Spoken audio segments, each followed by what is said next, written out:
रात के ठीक 3 बजे राइटर्स बिल्डिंग की तीसरी मंजिल पर अचानक लाइट जल उठी। खाली कॉरिडोर में टाइपराइटर की टिक टिक गूंजने लगी, जबकि वहां कोई इंसान मौजूद नहीं था। हवा में पुराने कागज, स्याही और सीलन की बदबू तैर रही थी। उसी वक्त एक कुर्सी अपने आप खिसकी, जैसे किसी अदृश्य अफसर ने बैठकर काम शुरू कर दिया हो। इस बिल्डिंग में रात की ड्यूटी पर सिर्फ एक इंसान रहता था, सुमित। वो यहाँ का नाइट केयरटेकर था।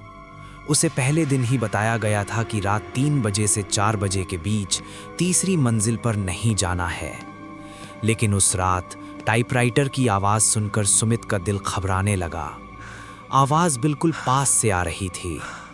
हर कदम पर फर्श चरमराता था। दीवारों पर ब्रिटिश ज़माने की धुंधली तस्वीरें टंगी थीं। गोरे अफसर, सख्त चेहरे और ठंडी आंखें। सुमित को लगा जैसे हर तस्वीर की निगाहें उसके पीछे घूम रही हों। तभी अचानक उसके सामने वाली लाइट बुझ गई और पीछे से किसी के चलने की आवाज़ आई। कॉरिडोर के आखिर में एक पुराना ऑफिस खुला था। अंदर टेबल पर फाइलें खुली पड़ी थीं और टाइपराइटर अपने आप चल रहा था। उसके बटन बिना उंगलियों के दब रहे थे।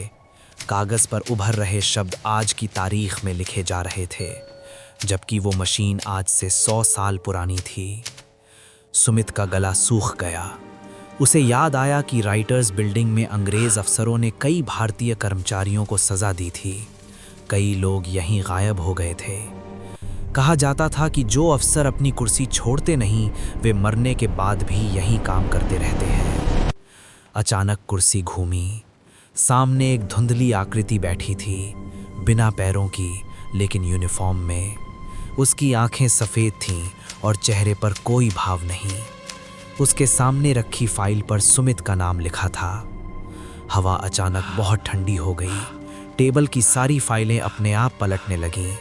हर पन्ने पर सुमित के बारे में लिखा था, उसका जन्म, उसकी नौकरी और आखिर में एक लाइन, ड्यूटी ख़त्म आज रात। सुमित पीछे हटने लगा, लेकिन दरवाज़ा बंद हो चुका था। कमरे में अब सिर्फ टाइपराइटर की आवाज़ थी और उसकी धड़कन।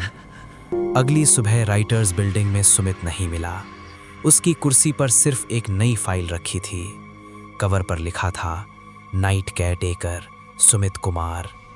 और तब से तीसरी मंजिल पर हर रात 3 बजे एक नया टाइपराइटर चलने लगता है, कागज़ पर किसी और का नाम लिखने के लिए।